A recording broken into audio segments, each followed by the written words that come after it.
Hiya, welcome back to Classic Hits Gaming, your home of 80s, 90s and noughties gaming.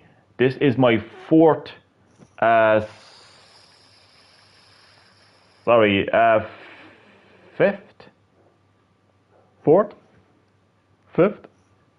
genuinely forget. Give me a second, please. Fourth session of my Pac-Man live gameplay. Sit back, relax, but as always, and more importantly, enjoy the live stream. Now, as always, please give me a moment while I sort a few things out with the live stream. So I'm going to change the thumbnail and share the live stream.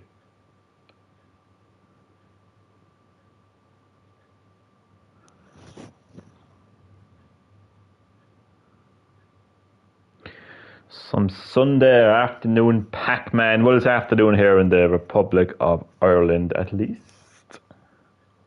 What a nice way to spend a Sunday afternoon by playing Pac-Man.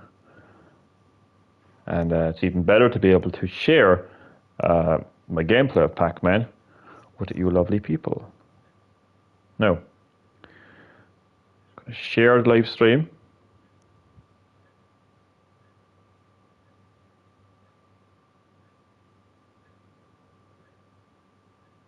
And just one final thing left to do. I may as well save it to the playlist. There we go. Yeah, and speaking of playlist, if you missed any of my Pac-Man live streams, you can go to playlists on my channel and you can watch all of my Pac-Man live streams up until now. The same with my Resident Evil 3 Nemesis and Final Fantasy 7 live streams as well. They're all in playlists. So fear not if you have missed a live stream on Classic Hits Gaming. You will be up to date with my playlists. Okay, let's get a session of Pac-Man started.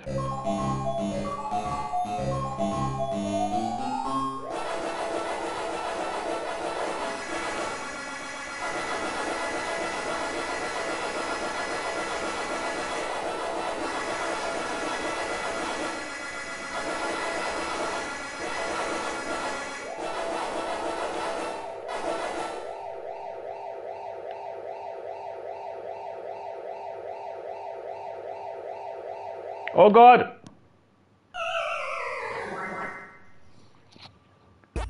They got me. They got me.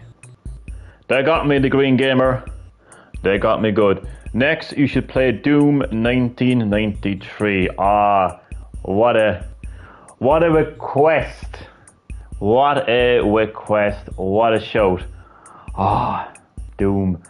I actually played a lot of Doom on this channel, and I mean a lot. The original Doom that released in 1993. I had so much fun playing that game for the first time. It is just so much fun.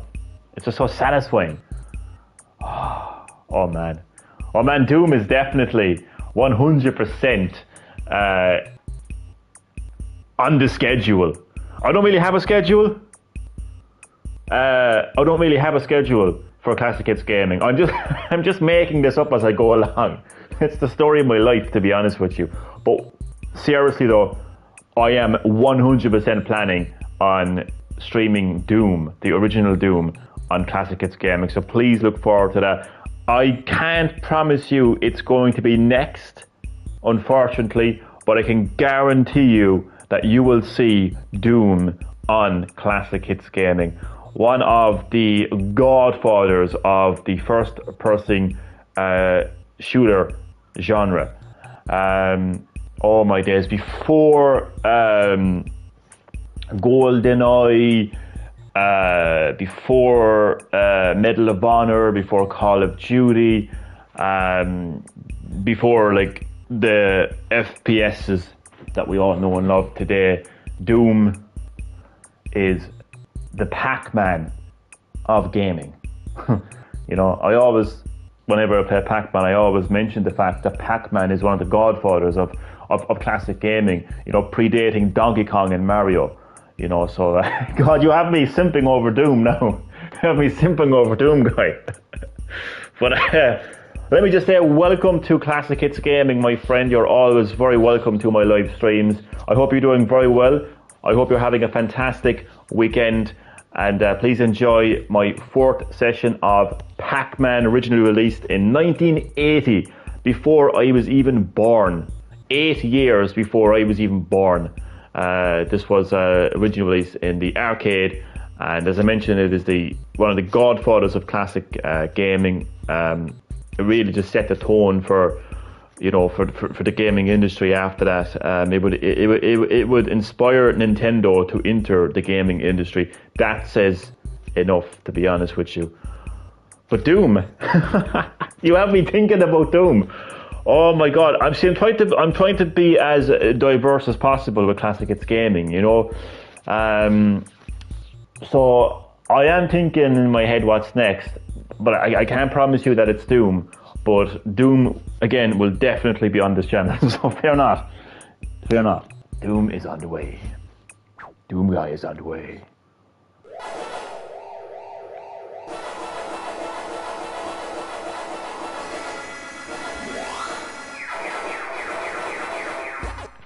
I shall pause to deliver to you some interesting Pac-Man trivia that I like to do in each Pac-Man session. So, the latest Pac-Man trivia is as follows. And this goes out to Sweet Baby Inc. and their brain-dead followers who like to make video games so woke. Video games need to be woke in order to be enjoyable. I will not play this game until it is woke. Yeah, sorry. So this next piece of... I crack myself up. I really do. And you know what? I fucking love it. Okay. So, yeah. This next piece of Pac-Man trivia is dedicated to Sweet Baby Inc., the woke cancer of the gaming industry. Again, this game released in 1980, long before these woke motherfuckers or even a sperm cell in their papa's ball bag. I'll just get straight to it. So, the creator of Pac-Man wanted the game to appeal to women. Yes, women. Due to most games at that time having themes of war and sports. So the video game industry was predominantly aimed at, males. And, males like bang, bang, bang, shoot, shoot, shoot, and sport. So they wanted something different. They wanted to deliver something different. I mean, look at some of these ghosts. They're cute and they're cuddly. Pac-Man, he's cute and he's cuddly. So that was the intention. I think 2 years later, if my time is correct, Miss Pac-Man, or Mrs. Pac-Man, I presume it's Mrs. Pac-Man. I presume Pac-Man is banging Mrs. Pac-Man. I think they're married. I don't know if they're a married couple. I don't know. I don't know everything about Pac-Man. But I do know there is a Miss Pac-Man, which is the main character of the game, and that's a female lead. Long before all this woke bullshit came along. So Sweet Baby Inc., do yourselves a favour. Step out of that self-contained generational bubble that you're living in and look into the history of gaming, and you will see that there were plenty of female leads in the video game industry as far back as the 80s. Okay? Miss Pac-Man, main character of Metroid, Samus Aran, a female. So yeah, just wanted to share that piece of trivia. Miss Pac-Man, I forgot her name. I don't think she has a name, really. It's just Miss Pac-Man. It's Miss Pac-Man to you, you masculine bastard. Sorry. But, I don't know where the fuck that came from. But, let's get back to playing some Pac-Man.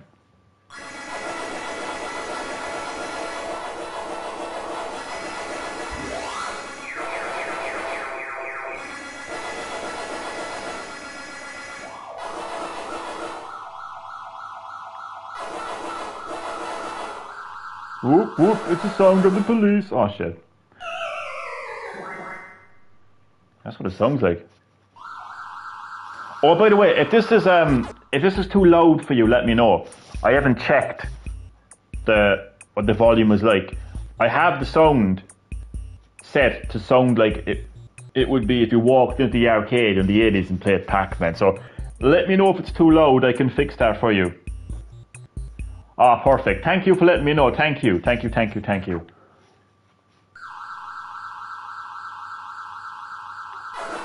Whoop, whoop. The sound of the police. I'm in a random mood today now, and that's a dangerous thing when Johnny's in a random mood.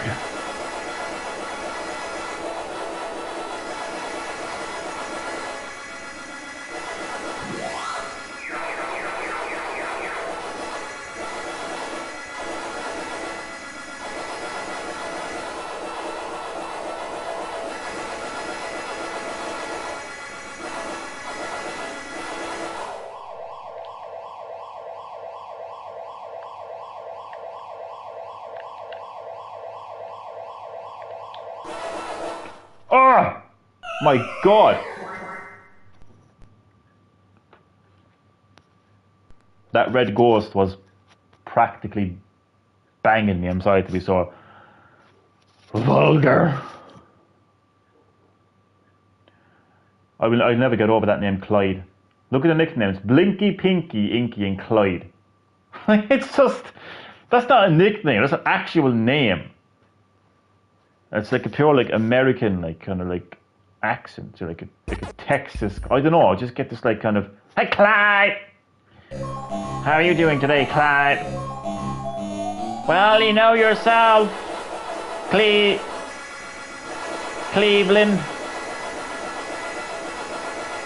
Just went out to the farm to milk some cows.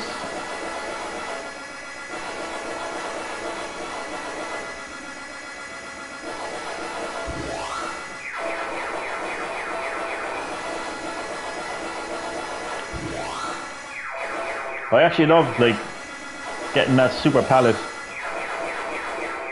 because it just turns the tables. Oh shit. It turns the tables. I'm trapped. Man, they really do trap you, like those ghosts. They absolutely like that. You know, they're like ghosts on a mission. Do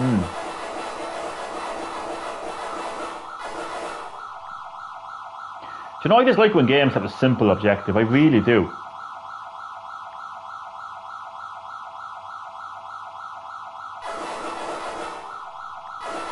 Oh, they're so clever. They're too clever. Too clever altogether now, those ghosts. Difficult game. It really is. It's very difficult to master. So easy to pick up and play, but very, very difficult to master. I was actually going to, let me pause for a second. I was actually going to stream this game, Pac-Man, from the comfort of a bench in a lovely park under the beautiful sun, because it's a beautiful day here in Ireland. You might be wondering, how would that be possible? Well, a certain thing called PlayStation Portal. I know this is a classic hits gaming, and I'm all about classic gaming from the 80s, 90s, and all these, but it's the game that matters. It's not about how and where you're playing your game, or what like device you're playing your game on. The game is what matters, essentially. So, just in case anyone is saying, oh, you mentioned the PlayStation Portal, isn't that a modern game? So I'm playing on a PS5, for God's sake. How good? You know? But yeah, no, I was going to take my PlayStation Portal with me and connect to my mobile hotspot and stream this game. But I didn't know how practical that would be. Like, I was thinking about it, you know, a lot of people would be around, it's noisy, I kind of get a bit, I mean, you wouldn't think it, but I can be quite shy. I know. Crazy, isn't it? For someone who can't literally shut the fuck up, I can actually be quite shy.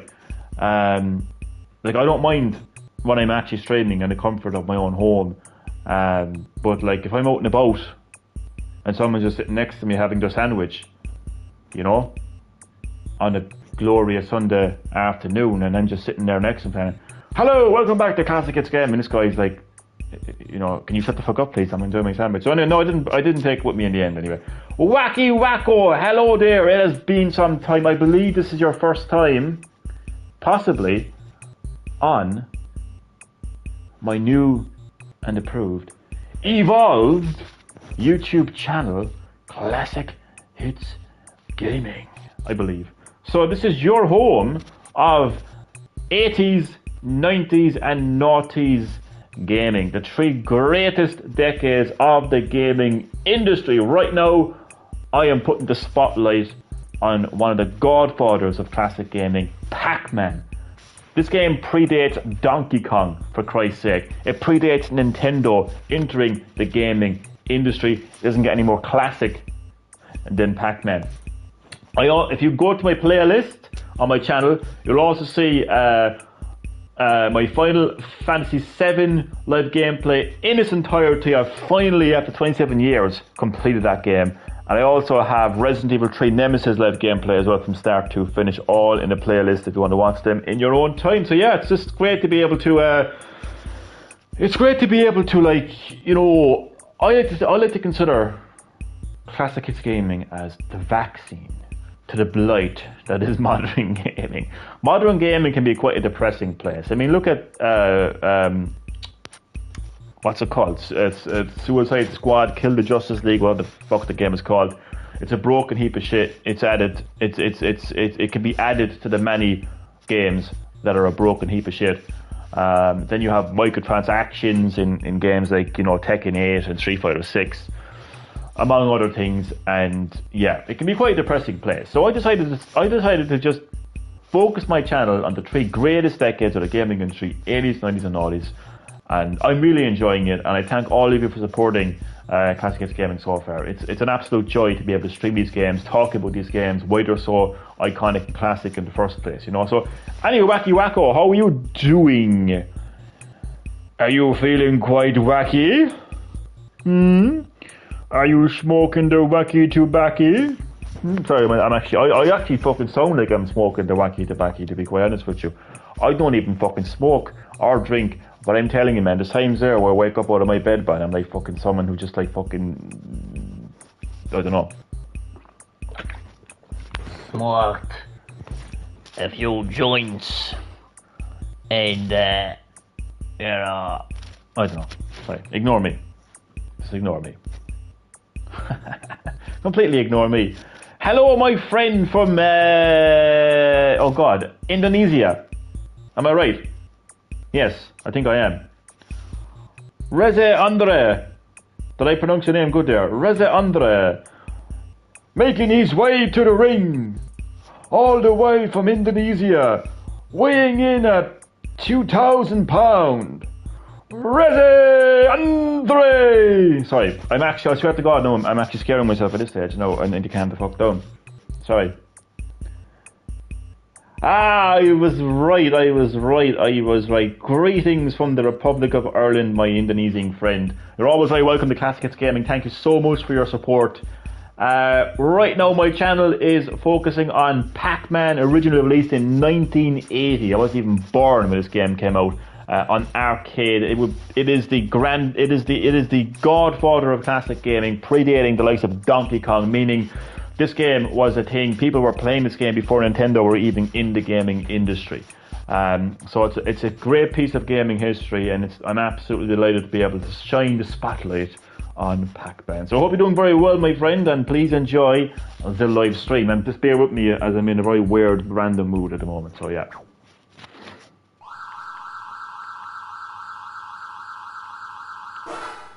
Waka waka.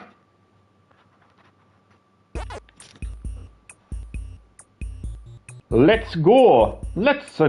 I would enjoy your stream, buddy. Thank you so much. It's much appreciated. It's great to be able to be reaching so many people from all over the world, So I've got you, my friend, from Indonesia. I think Wacky Wacko is somewhere in America, I think. Power Slave is in England. I also have a friend that is from Louisiana as well. I obviously have friends like from Ireland that I actually know in real life. I have people all over the world, It is just, it's a magical thing indeed. Dan, this game is like 2 years older than my dad. It's crazy, like, when you actually think about it, isn't it? It really is, like, just how long this game has actually been around, like. Yeah. That's actually funny. Like, 1980, like, I wasn't even born. It was 8 years before I was even born.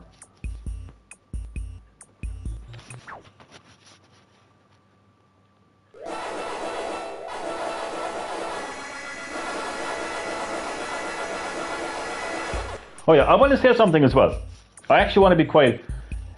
If I can be serious for a moment, isn't that? It was Lance Storm, the wrestler's catchphrase or something.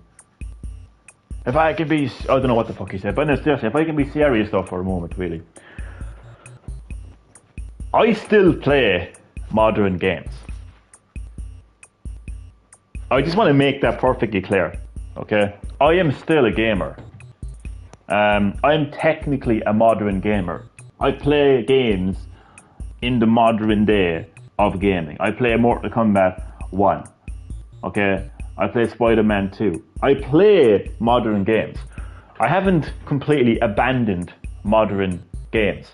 As flawed as modern gaming is, I still appreciate the positives of modern gaming, 100%. It's just, with my channel, with Green Hill Gaming, I found myself infected.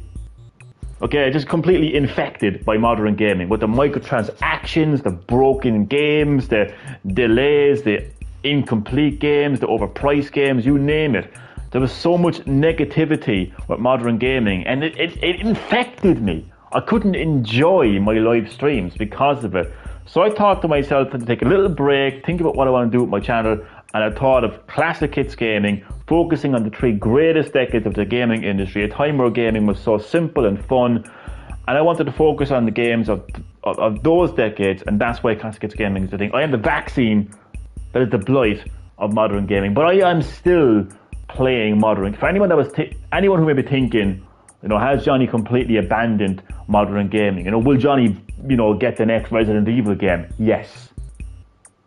Am I excited for it? No. I can buy a game and play it, but I have a lot. I have strong opinions about my beloved Resident Evil series in terms of the modern series anyway. But it doesn't mean that I'm not going to play the next Resident Evil game. So I hope that kind of clears things up. I remember when my dad talking about the 80s. I remember he was mentioning Pac-Man and Donkey Kong back then when arcades was super popular. I did play the original Pac-Man game somewhere. It was fun. Wouldn't it have been so cool to actually have grown up in that time? In the 80s, like going into the arcade with our friends, on a Sunday afternoon, and going up to the arcade and going up to the Pac-Man arcade cabinet, throwing in the old coins and just having a Pac-Man session and making our parents bankrupt with the amount of coins that they had to give us so we can play Pac-Man. I think that would have been absolutely great. I wish I actually grew up in the 80s. But it's nice to have those memories, Wacky. I like that now. To be able to hear of your father's gaming memories. The fact that he would have grown up in that decade. He remembers Donkey Kong and Pac-Man. What a time. I mean, in many ways, that would have been the real the rebirth of gaming, really, because there was I think the original video game Crash happened, I believe, in the 70s, the late 70s, I think, with Atari. And then it would have been arcade games like Pac-Man and especially Donkey Kong, that really kind of revitalized the gaming industry and got people playing games again. Games became quality, especially when Nintendo entered the industry. Video games started to become a lot more of quality. We started to see completely different genres come along for the first time. And so a magical moment. A magical moment is the 80s indeed. But it's fantastic to be able to hear about your father's gaming memories, Wacky. I like that. Good stuff. It's okay, bro. Gamers are still gamers no matter what type of game they play. You know what? I couldn't have put it better myself. Absolutely. 100% correct there, Reza. Absolutely. It doesn't matter. Like, we can have a difference of opinion on gaming, but we can still be gamers, you know? So yeah, I mean, so I haven't abandoned, you know, modern gaming. I just feel like my YouTube channel, I just want to focus on 80s and 90s and noughties. I just feel like it's right for my channel, I think. I just feel like it's best for my channel.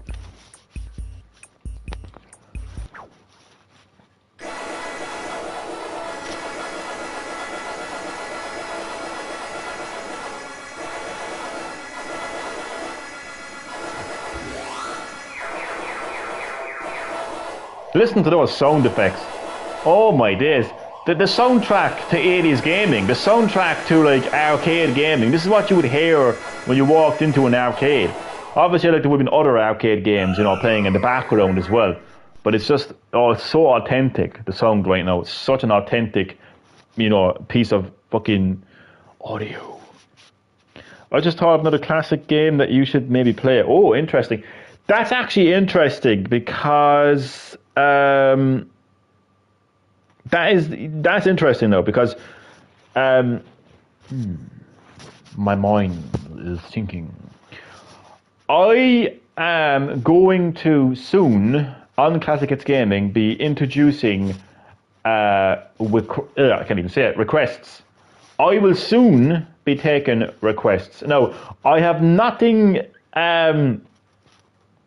to announce at the moment, but I can promise you that very soon Classic Hits Gaming will be accepting requests. I have been thinking about that. I was kind of like one step ahead.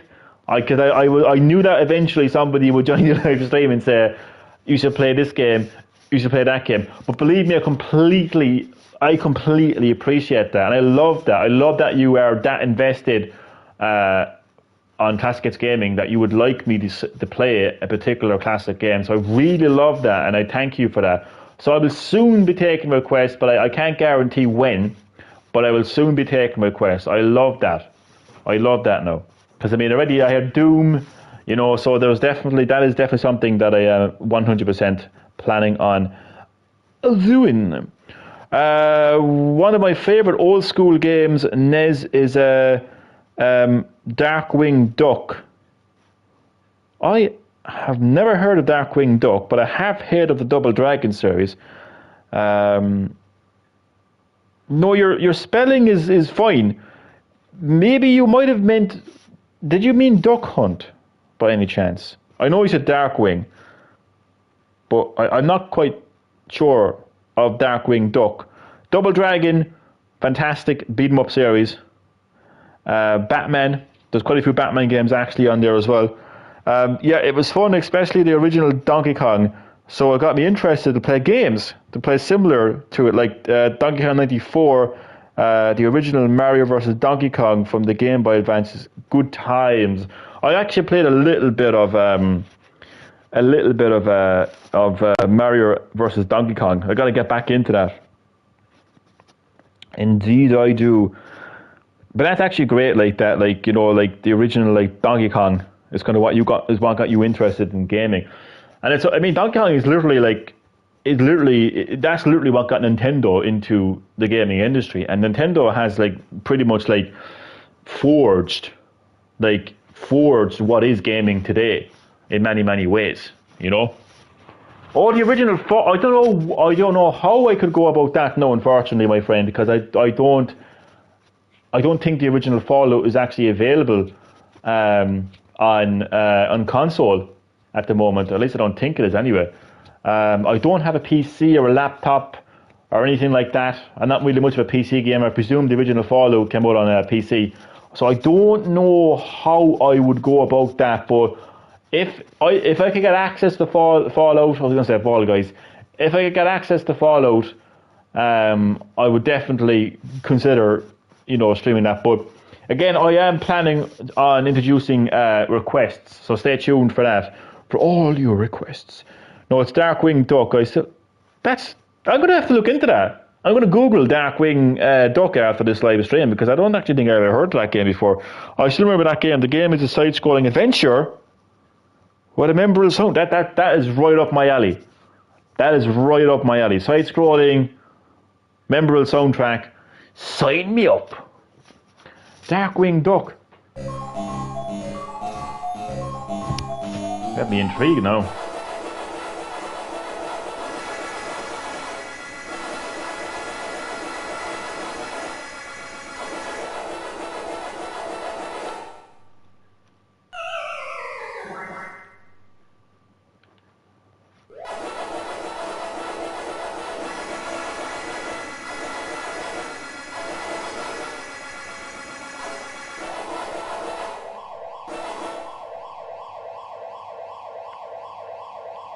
Aha!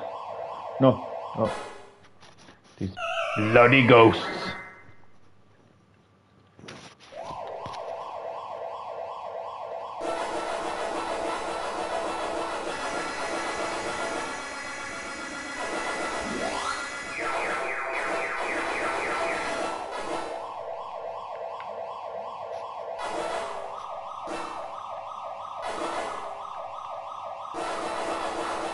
Oh! No! Come on. Ah!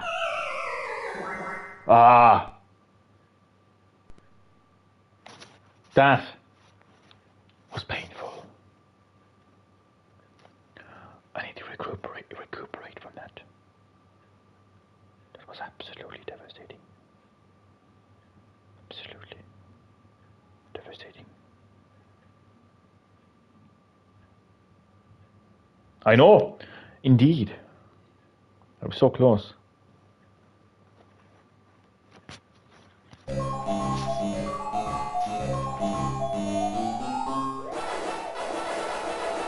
Pac-Man's Revenge.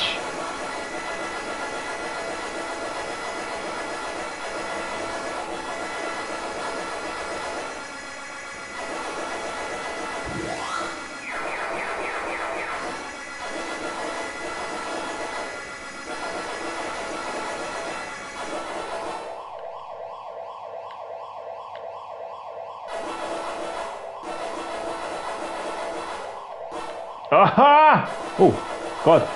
Oh! Ah! Ah, I could... Sorry. I'm telling you, exactly.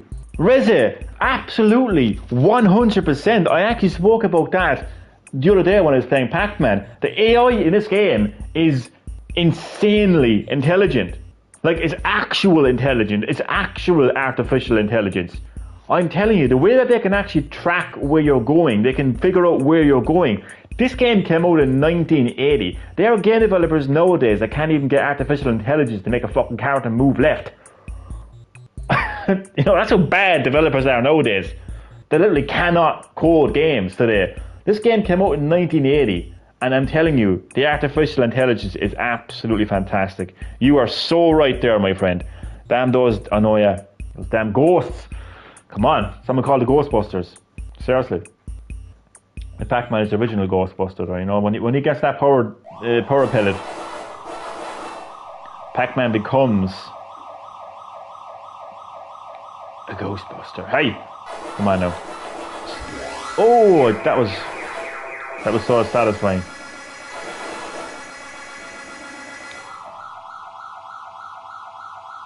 Oh, they're out to get me.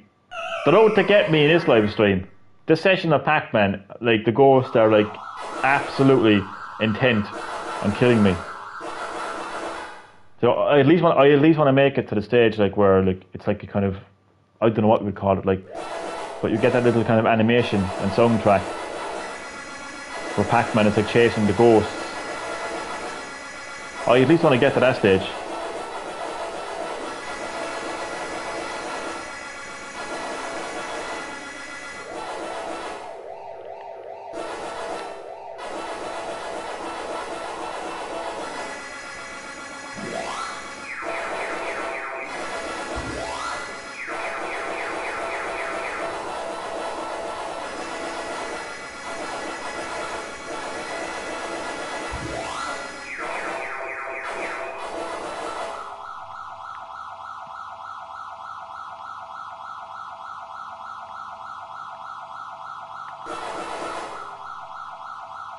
God. Ah! Oh! Oh, the pain. The pain. The pain. May I ask what time is it in your country? My place is 9 p.m. Oh my days. That is some difference. It is currently approaching 10 past 3 p.m. p.m. Damn. That's some time difference.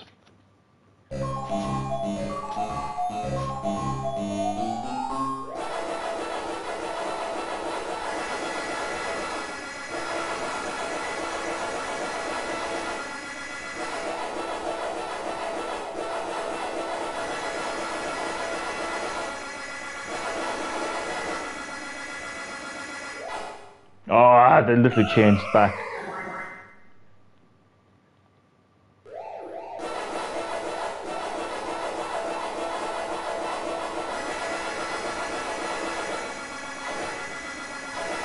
Imagine how much money I would have put into the arcade machine by now if I had been playing this originally in the arcade. Actually, never mind how much money I would have put into it. Imagine the rage. I would be smashing up that arcade place. Oh my god, they'd have security all over me. I'm telling you, I'd go mentally insane. Smashing people's heads into the arcade cabinet screen and everything. Ah! Sorry. So that means I came from the future. You did. That's actually an interesting way of putting it, actually, isn't it? I never quite thought of time differences like that, actually, yeah. You are technically in the future right now. Does Johnny ever get past the first stage of Pac-Man? That's all I want to find out.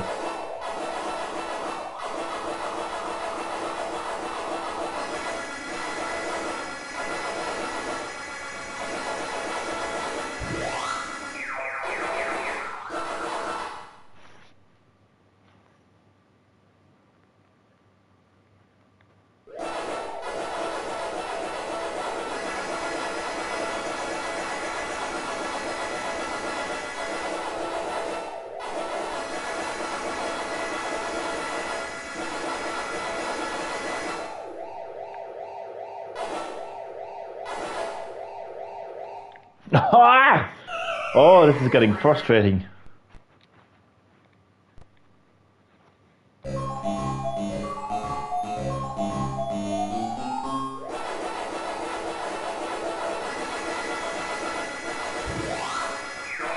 So Namco made this game before they became Namco Bandai or Bandai Namco. They've changed their name more times than P fucking Diddy. But yeah, so basically the people behind Tekken made Pac-Man. Among other games, of course, among other games.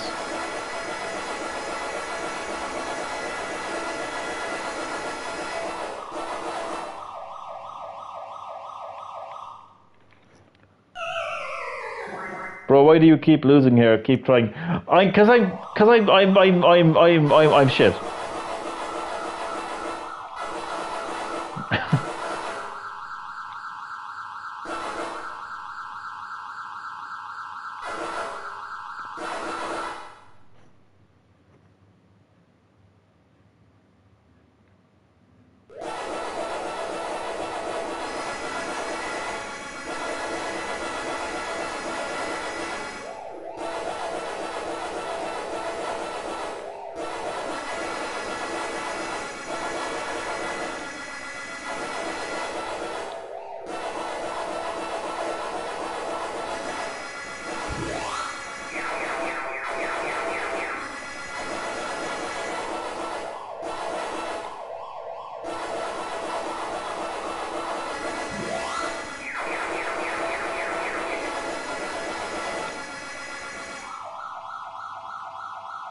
Oh my god! Ah! Oh, come on! They're out to get me. These ghosts, they have a thing for me. Go away! See what I mean? Oh my god, the eyes are too intelligent for my dumb brain. Have you ever played Breath of Fire 4? I have not, no. I played some Breath of Fire momentarily. I think on Nintendo Switch Online service, I think.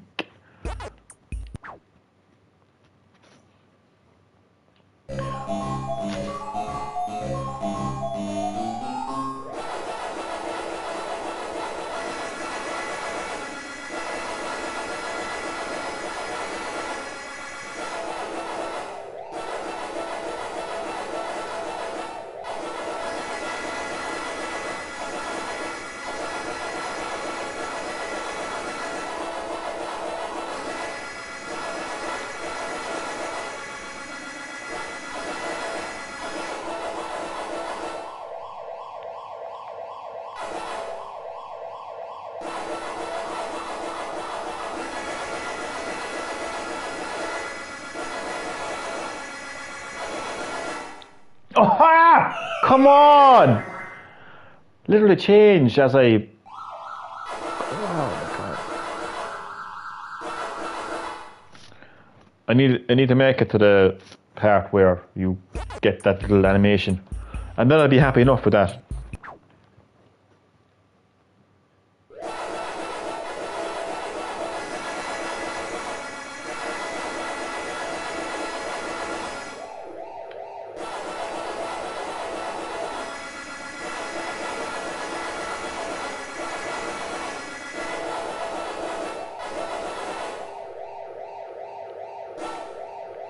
Oh god, that trapped me. I blame the controls. I do. And I stand by it. Yep, the old days never mess around with their difficulty. Absolutely. It's because they wanted as much money as possible. They want the people continually putting in money into the arcade machines to try again, over and over again. It's impressive they designed the games hard so the players master these difficult games, but also keep it fair. Yeah, it's reasonably fair. Like, that's a very good point, actually. Fair, because a lot of games nowadays, like Dark Souls type games, like they're not fair. There's torture. There's people that are into fucking BDSM or some fucking shit. I'm sorry, but like some people just like to be tortured, you know. And I'm telling you, like, that's these kind of games, like the Souls games, like, oh, torture me more. Sorry, but like, yeah, this game is difficult, but it's fair. Brother, yeah, you're more intelligent dealer. Fucking hell, man, that's a good one. I love that. They are though, seriously.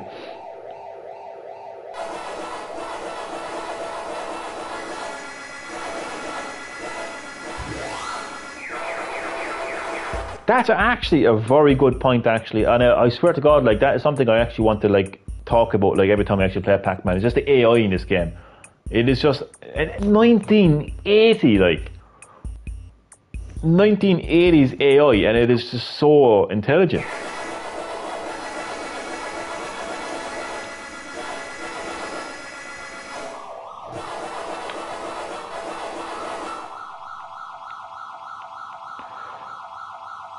Oh, stop.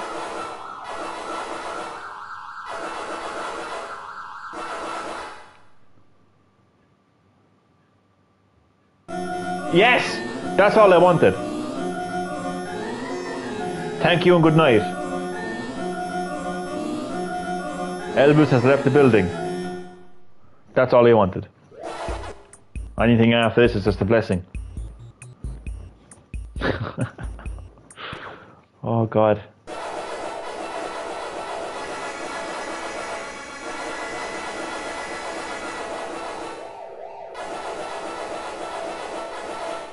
Ah!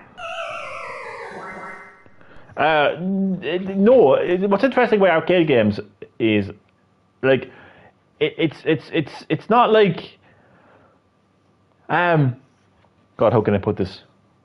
Like, a game like Super Mario, like a console game like Super Mario Bros, like, will have levels and worlds, and they'll all look different and play different. The thing about arcade games, like Pac-Man anyway at least, is, like, the mazes are pretty much the same each time. Maybe the further you get, they might change the layout a little bit, But what they will do mostly is like they will like increase like the difficulty of the already intelligent AI. They might have more. No, I don't think they have more ghosts. I think it's always 4 ghosts. But the length of time it takes for them to return to their normal form will decrease as well, or increase. So yeah, stuff like that really. But like the overall kind of like I more or less like completed Pac-Man there. I think if that makes sense. It just gets more difficult as you go along. Then it's just basically the same game, but it just gets difficult over and over again. Because what you have to remember is like this would have been an arcade game, so people would have went to the arcade and they would have put money into it. And like the thing is like arcade gaming, like it's not like you're going to stand in front of an arcade for like 20 hours straight like gamers today would if they wanted to complete Starfield or whatever else. You know what I mean? In one go, like so. That's what it is too. Like so, these games are a lot like shorter, obviously. In many ways. So all it really is like it'll be the same game, the same mazes, but just a little bit more difficult. It's more of a high score thing. It's more of a like it's more about going back to it to try to get a higher score. So maybe getting all of the fruit, eating as many goes that you can in one go. That kind of a thing. Like if I wanted to focus on chasing him now. I get more points, to add to my high score. So that's like 2 in a row there. So I got 400 points for doing that. So that's kind of that would be like the replay value of gaming back in the 80s was getting that high score. It's a big part of. Oh yeah, suck on that, Ghost.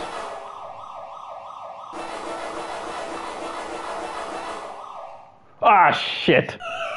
Excuse my vulgar language.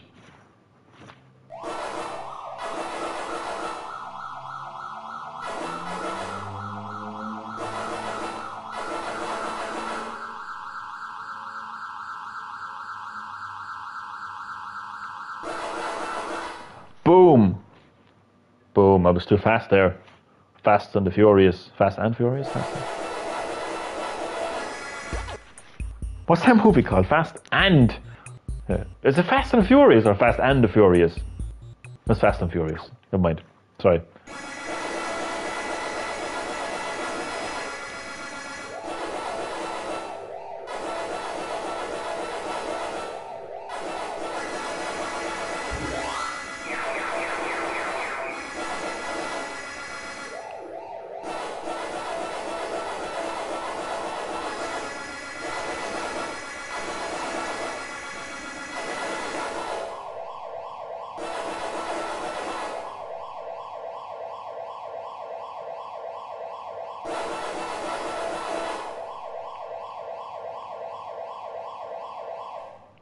Oh, it's the turns. It's the turns. It's the dreaded bloody turns. I don't have, sorry, fella. I like that. Fella. I wonder would that be a Sheamus reference from WWE by any chance, no? That's all I can think of. When I see like fella with 3 exclamation marks, all I can think of is the wrestler Sheamus. That's all I can think of. I don't have friends, I got family. That's all you need, man. Good family. Family can be friends. You have friends in family. Always remember that. Always remember that. Maybe I don't want to. Sorry, no. I don't want to. I don't want to delve too much into your personal life because it's personal to you. Hence why it's called personal life. But I would like to give you some friendly advice, if I may. Maybe you're. I don't know how to put it. I'm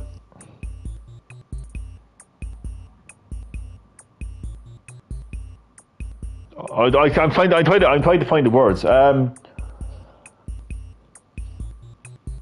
Maybe you're in the wrong company.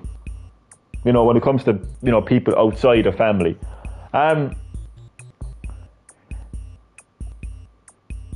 Because, as you know, there's a lot of assholes out there. Why would we want to try to be friends with assholes? You know, there's plenty of nice people out there, friendly people out there that will like you for who you are. Those are the kind of people that you would like to have as a friend. That's how I feel anyway. But like, as you mentioned, you have family, you know what I mean? That's what matters. You know, that's what matters, you know? Family at the end of the day is everything. You know, like, families mightn't be perfect and we fight a lot and stuff like that, but, you know, family can be our friends as well, like, at the end of the day, like, you know? Man, that Fast and the Furious reference. I always try to get in the old references there, like, you know. But was that a wrestling reference with fella? I'm curious. I haven't watched wrestling properly for a very long time now, but I used to be a big fan of Sheamus because obviously the fact that I was Irish, you know, it's so cheesy and kind of like, you know, like, yeah. But I just, as an Irish man, you know, it was just so cool to see like a wrestler like from Ireland, you know, be that kind of like famous in the company. He literally won the championship. I remember that. He beat John Cena for it too, which I think, anyway, which made it even better. Because, you know, I was just one of those drones. I was a John Cena hater, you know, just a drone. Like, there's no particular reason why I hated John Cena. It was just what everybody else was hating John Cena, so I just joined in the hate. I knew it. I knew it was a wrestling reference. I knew it. Sheamus is back with all the theme song written in the face. I love that song. I'm going to put it on. Do you reckon I get copyright striked? I probably will too. I'm not going to bother. I don't want my streams to get copyright striked. I tell you, Nintendo and World Wrestling Entertainment are probably two of the biggest. Like they will track you down. They're like the Men in Black when it comes to copyright. I'm telling you. I swear to God, like, I mean, if you like saw something strange in the sky, like, and you took photos of it and you shared it across social media, chances are you get knocked at the door. You know, shady people, Men in Black. You know, you saw nothing. You know, if we talk about this again, you know, you'll be in serious trouble. We get your family and everything else. You know, I'm telling you, you share like. You make a Pokemon fan project or whatever else, like, and you know, the Nintendo like showing up at your door, like samurai swords, like, you know, Nintendo, like, and then World Wrestling Entertainment, you know, probably have, you know, Sheamus come knocking on your door, like, fella, you listen to me now, boy, you listen to me here. Why here? My theme song on your YouTube channel again. I will put my big boot right down your fucking gob. It's a terrible Dublin accent, isn't it? I can do it better, but I just didn't think about it. I feel bad for Finn Balor's situation right now. He's what happened to Finn? But don't tell him he's injured again. All I can ever seem to remember about Finn Balor, whenever he tries to get a big push in the company, is he gets fucking injured. Has he? I actually trained with Finn Balor. Well, he trained me. I don't want to sound like I was kind of like fucking wrestling with Finn Balor, like, you know. No, I was actually involved in a local professional wrestling organization called a Celtic Championship Wrestling. Oh, takes me back. Take me back to the days of Lee Callahan of CCW. I was a bit of everything really. I joined because I actually wanted to be referee because I just felt like I just wouldn't be cut out for the wrestling side of things. But long story short, I ended up doing wrestling training while I was waiting to be a referee in the organisation. But we had a few seminars. We had a few seminars where the man himself, Lee Callahan, shout out to Lee Callahan. Be so crazy if he was actually watching the live stream right now. Hello, Lee. He set up the whole thing. It was a passion for him. He was passionate for wrestling. He wanted to set up his own wrestling promotion. Fair fucks to him, you know. He did it for years. But no, he would set up seminars. So he would actually get in contact with wrestlers on the indie scene, and we do seminars. So that he would train with us. He would share us. give us some knowledge, wrestling knowledge, all that kind of stuff. But anyway, long story short, anyway, one of the seminars was with Finn Balor. So yeah, I got his autograph and everything. We all did. It was actually very fucking. I feel very embarrassed by that now, though. You know, tell you the truth, like. But we did get his autograph anyway. And yeah, I trained with him, and he gave us some absolute insane workout to the point where I thought I was dying. I literally went face to face with Finn Balor. So I gotta go to the shop and get a drink because I think I'm dying. He literally looked at me, genuinely worried. Like, he was like, "Oh no problem. Go up there and get yourself hydrated or something." And yeah, I thought I was dead. I literally thought I was dead. Finn Balor could have killed me. God damn it. But yeah, I hope there will be more WWE in Indonesia because here it has been banned. Why was it? I'm curious to know why it was banned. Oh, some countries' politics and culture and religion can be very. It can be very restrictive. You know, why would you restrict? Why would anyone want to restrict the smile on someone's face? That's one way to put it, isn't it?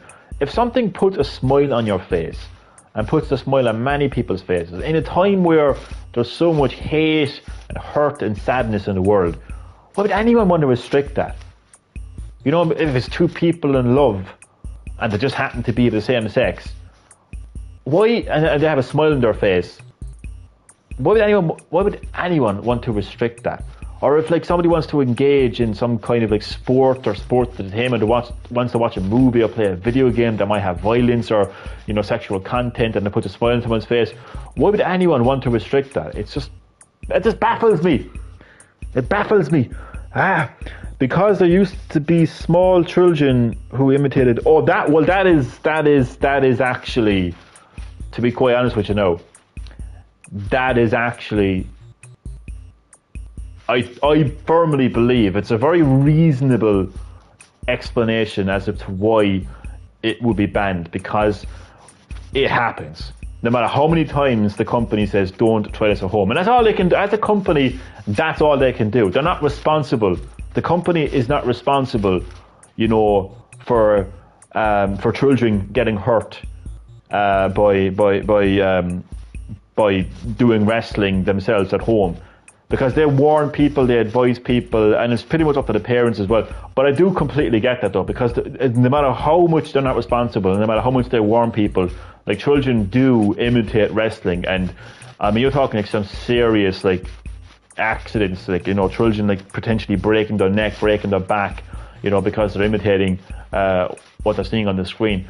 So I mean, I don't fully kind of like, I mean, you know, I think if people get enjoyment from watching wrestling and they're not doing anyone any harm, then they should be allowed to engage with that. But it is a reasonable explanation, though, nonetheless.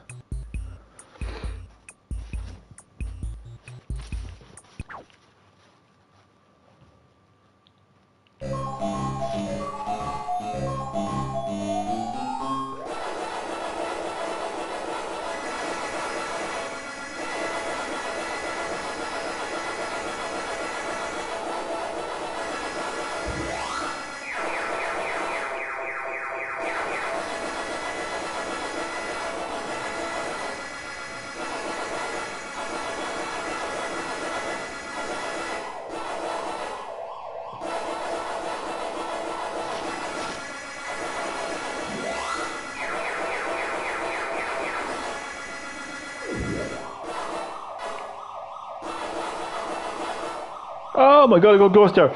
Oh, that's scary. Ah! They got me again. They got me again. Who would your favorite wrestler be of all time?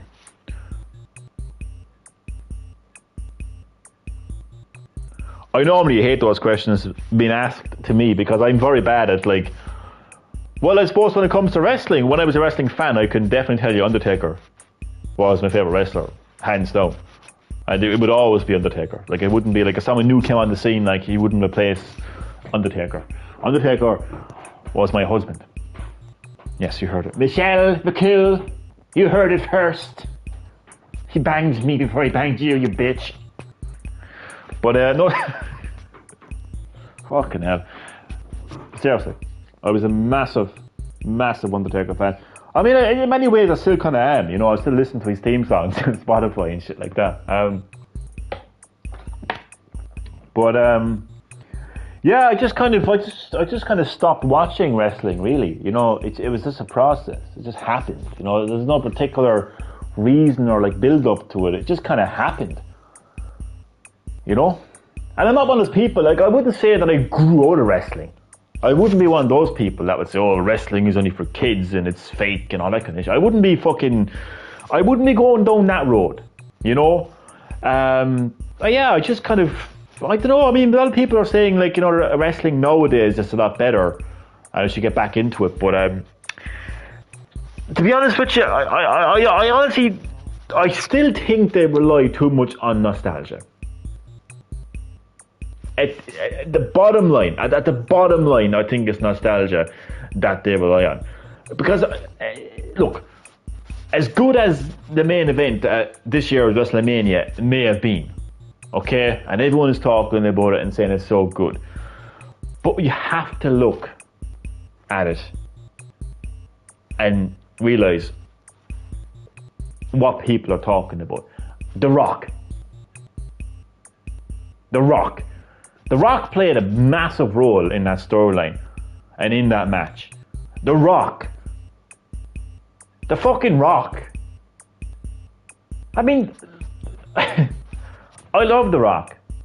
He's a fantastic entertainer. But he had his time. It's 2024. Why is The Rock still in the spotlight when he had his time? And John Cena shows up. The Undertaker shows up. I think what would really get me back into wrestling is if it just moved on. And if we got the next superstar, the next big wrestler, the next big character, and not always relying on nostalgia, you know, to get people watching the show. Because I don't want to see Mark Calloway in a black fucking hoodie and tracksuit and a beanie, you know, chokeslamming Roman Reigns. Or The Rock over the fucking chokeslam. I don't want to see that. Because The Undertaker is retired. And he had his time. Like, when I was watching wrestling, I saw these characters, these gimmicks being set up as these massive characters. Undertaker was pretty much set up anyway already when I was watching wrestling. But like The Rock, Stone Cold, you know, Kurt Angle, Chris Jericho, those guys. I want to see the next generation. And I'll be honest with you, there's not a real lot of wrestlers nowadays in the locker room. Because I've been there, I've been in the locker room. Joe, this is Gasto, I said locker room. The wrestlers, I don't know, I just can't see them being like a massive superstar in years to come. I just can't see it happening. Really, I just can't. So yeah, I'm no longer a wrestling fan, but if they really set up these, you know, guys as massive superstars in the future with good storylines, I'd probably give it a go again. But right now, I just see The Rock standing in a ring, you know, and I'm thinking, right, I've watched The Rock in the ring before. You know, he left, he went to Hollywood, and he's back. You know, he's home again, you know. And he turned heel already, like. So, like, the fact that The Rock is a heel, like, it's not new. The Rock was a heel even before the original Hollywood Rock. The Rock was actually a heel a few times, actually, in wrestling. He was a heel in the Nation of Domination as well. So, people need to realize that, too. So, anyway, I think that's enough wrestling chat for now. Maybe Finn Balor, but with demon mode. See that Finn Balor like, to me, I feel like, I don't know what the story is with him. Is he injured again? That wrestler, that gimmick, that's the kind of superstar wrestler that I'm talking about as being the future. You know, that type of thing I like. Undertaker looks like a YouTuber now. I'm telling you, he's just, Undertaker looked like one of the fucking fans that would hop the barricade and try to make their way into the ring and hit the wrestler and get fucking taken away by security. That's what he looked like. It wasn't the Undertaker. And what amazes me then is some people like, online, oh, the Undertaker was back, he came back. No, he didn't fucking come back. Look at Mark Calloway appeared in the ring, chokeslammed The Rock and jogged his way out of the fucking arena. That's what happened, okay? That's what happened. Triple H, at least Triple H is staying out of the fucking ring, no, that's mostly because of medical grounds, really, because he actually, God's sake, got a heart attack a couple of years ago, so he's obviously looking after himself. But Triple H is like, he's what is he now? He's like fucking chief executive, whatever. I don't know what the fuck his exact position is, but he's an executive. Yeah, he's an executive now. So he's like creative control and whatnot, like and stuff, and coming up with storylines and whatever else. And he's doing a fantastic job. No, to be fair. But I just think wrestling needs to stop relying too much on its past, really. Like, I'm not saying it's Rock versus Undertaker at every main event in 2024.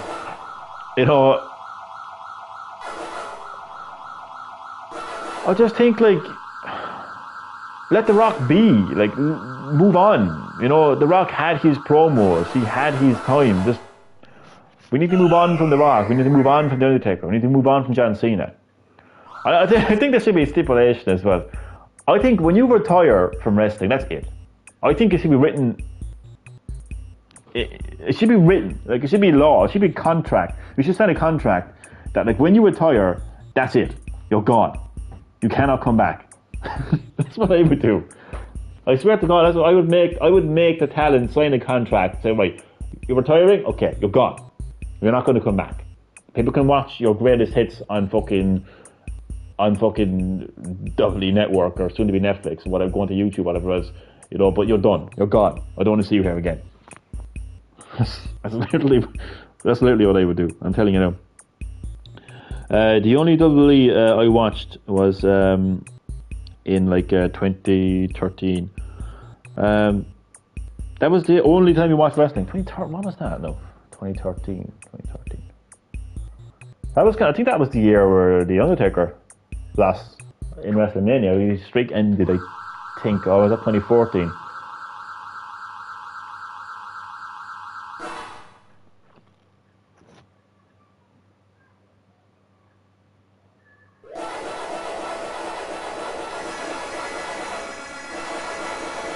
But yeah, I used to love The Undertaker. I used to love The Undertaker.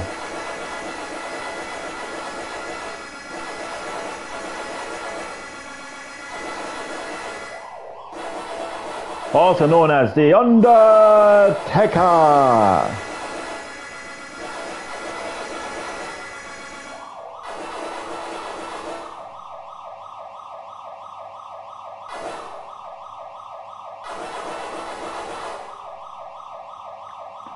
Man, Teddy Long used to pimp The Undertaker out on SmackDown. I am telling him, he should be fucking facing charges, man. Seriously, he was a pimp.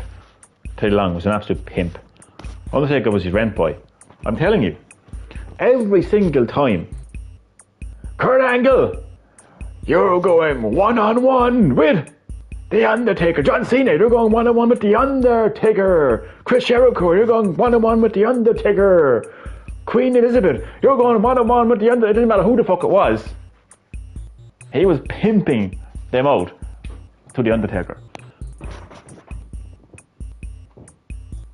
I'm telling you. But I have to go because tomorrow I have work. Thank you for your stream. Thank you, my friend, for joining the live stream and watching and interacting with it. It's much appreciated. So much appreciated. Thank you so much. I hope you enjoyed. Listen, get some sleep. And have a good day in work tomorrow, my friend. And I will see you next time On Classic Hit Scheming. Yeah, the only double I watched was 2009 to 2013. It's actually pretty good.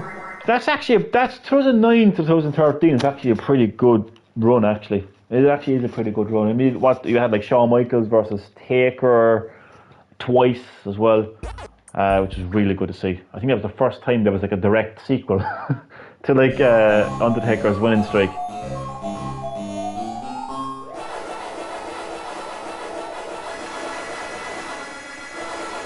Yeah, pretty good time to be a wrestling fan between the years 2009 to 2013.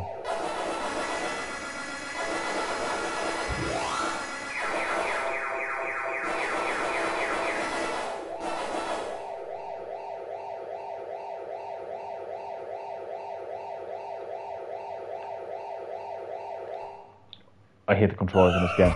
I despise the controls in this game. I need a joystick. I have to have a joystick. God damn it. Sorry. Top 10. Oh, okay, here we go. Oh, top 10 Kurt Angle moments. Kurt versus Rey Mysterio. Kurt, you're a boy in a man's world, and I'm a man who loves to play with. Oh, I remember that. Oh my fucking. I mean, you can just like. I mean, with all this. With all the drama surrounding Vince McMahon and certain executives and even talent in the company, I mean, it's actually very, very concerning when you look at that type of, when you look at that, those lines, those promos. I mean, you had like, Katie Vick, Kane's like former Kane's ex, who's like dead, and apparently he had sex with her when he was dead, and like fucking there was meant to be a storyline where Stephanie McMahon was going to have a child with Shane McMahon. I mean, when I know that line with Kurt Angle, when you put all that together, and Roddy Piper, the late great Roddy Piper, he low key implied that he was somewhat sexually harassed by Pat Patterson. So when you put all of that together, you look at the world around us today with P. Diddy and, as I mentioned, Vince McMahon and all these things coming out. Very concerning indeed. Very, very concerning. I mean, it's a funny promo, don't get me wrong, but when you look deeper into it now, it kind of stops becoming funny very quickly. Do you know what I mean?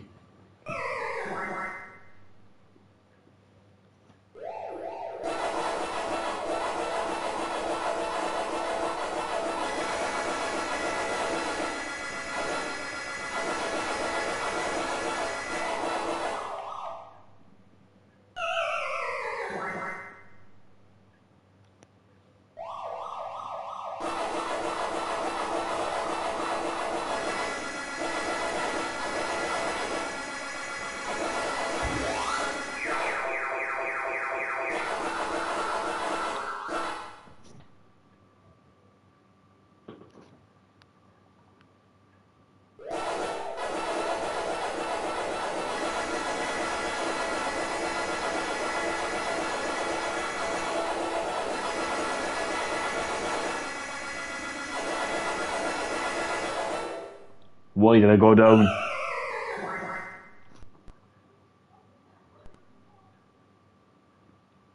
I think Stone Cold Steve Austin and Chris Jericho are the architects of two of the greatest and long-running, like, chants, so to speak, in wrestling history. Let's start with Stone Cold Steve Austin. And what? They're wrestling fans to this day saying what every time that a wrestler goes on the mic and attempts to cut a promo. That is just iconic. Like, it's an iconic chant that was, started by Stone Cold Steve Austin. It's crazy to see it still around. And obviously, like, you know, Kurt Angle, like whenever Kurt Angle makes his way to the ring, you saw, well, if you mean, providing he has that theme song. But like that went on for so long. No, that wasn't Chris Jericho. That was Edge, wasn't it? That was Edge. Why did I give Chris Jericho credit for that? I have no idea. That was Edge. Edge was, I think, the guy that started the "You Suck" chants. Yeah, he started the "You Suck" chants, and it just the fact that I can remember the moment. I can remember both of those moments. I can remember the first time Stone Cold said "what," and it kind of caught on with the fans, and that, you know, they would always say "what" whenever someone spoke. And Kurt Angle's "You Suck" chants.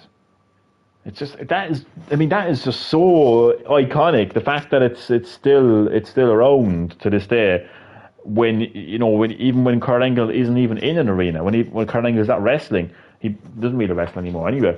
And obviously Stone Cold, you know, hasn't really wrestled for fucking years. So,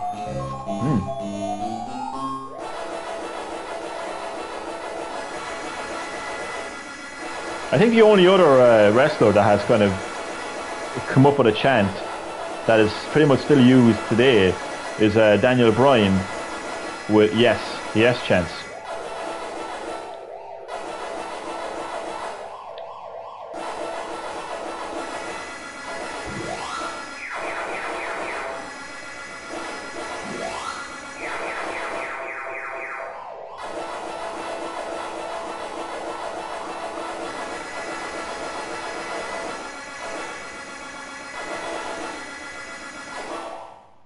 I just realised I don't actually use the side of the screens as much as I should, because you can instantly travel from one end of the maze to the other end.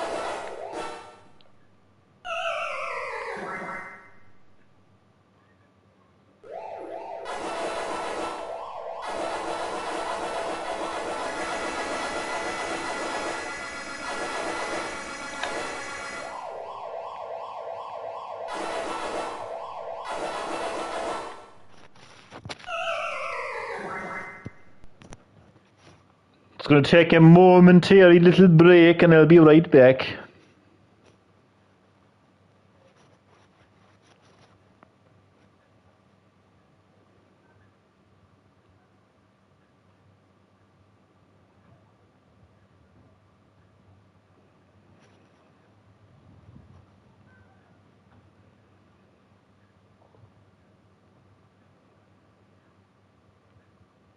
You know, one of the things that's really amazing me about Pac-Man so far playing, this is probably the most, by the way, I've ever played Pac-Man. You wouldn't think it because I'm still playing shit.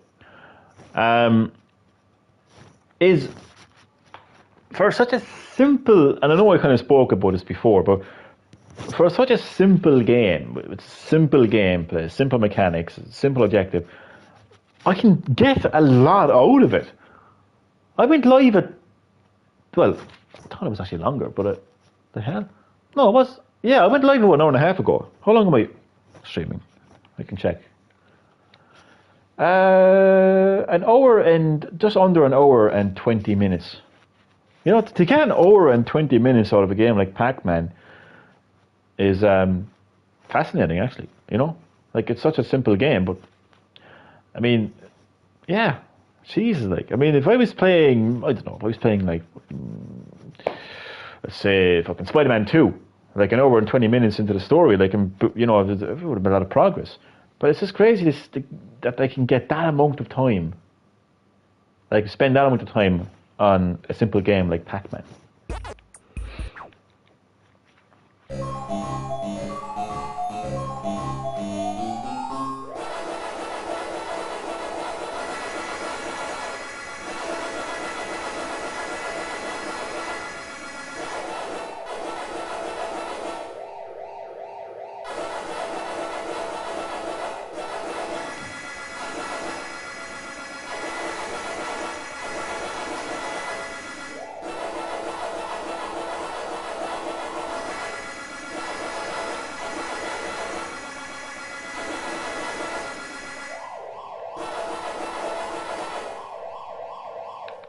Oh, sandwiched. You're almost a gel sandwich there, Pac-Man.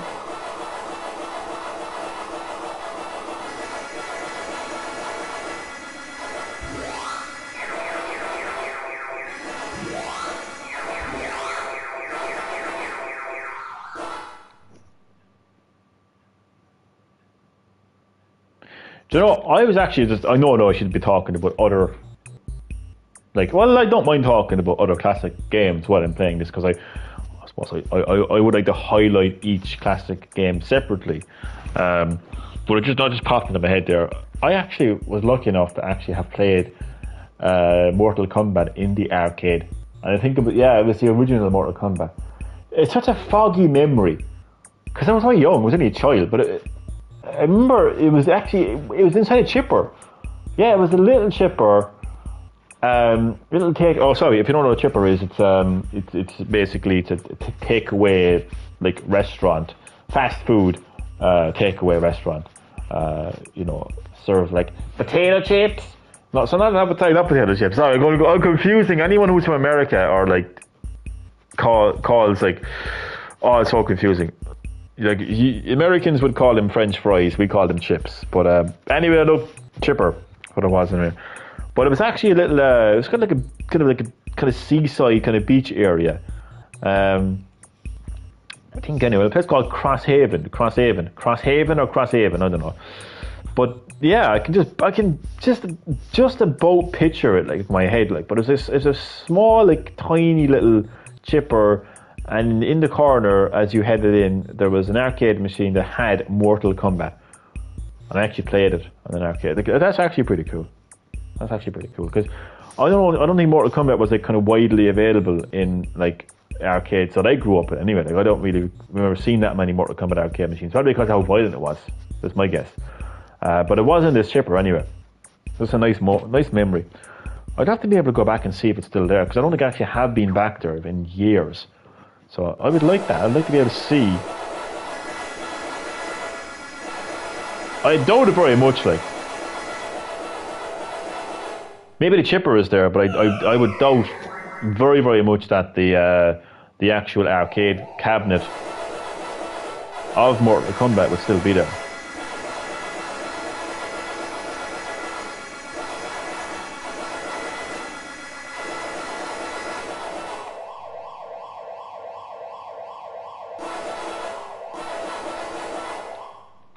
Sandwiched again. I'm playing so bad. I'm playing so bad. It's my excuse is I'm probably talking a lot more in this live stream. So that is my excuse, and I am sticking to it. Okay, I'm actually going to have one more session of Pac-Man, and then we will wrap things up. Okie dokie. So I'm going to try to concentrate now. Talk less.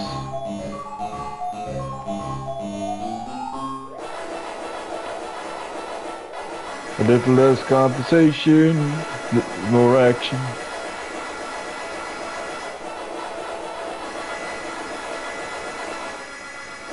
I completely butchered the lyrics there, but so what?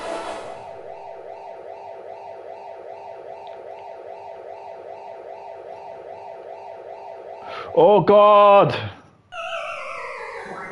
They're so fast.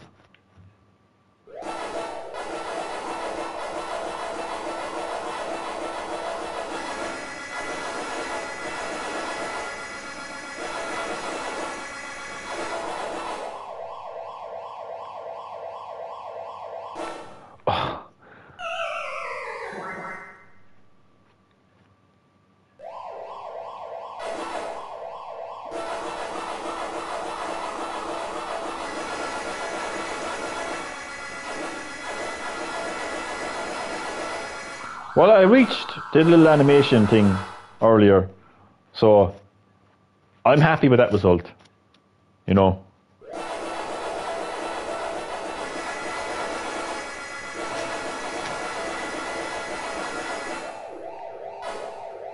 Ah, fuck. Well, That's the end of that chapter. Yeah, that's going to do it for this session of Pac-Man. Thank you so much for watching, all of you lovely people, and for interacting and sharing your memories and your family's memories of Pac-Man and classic games like Pac-Man. And I enjoyed our wrestling conversation as well.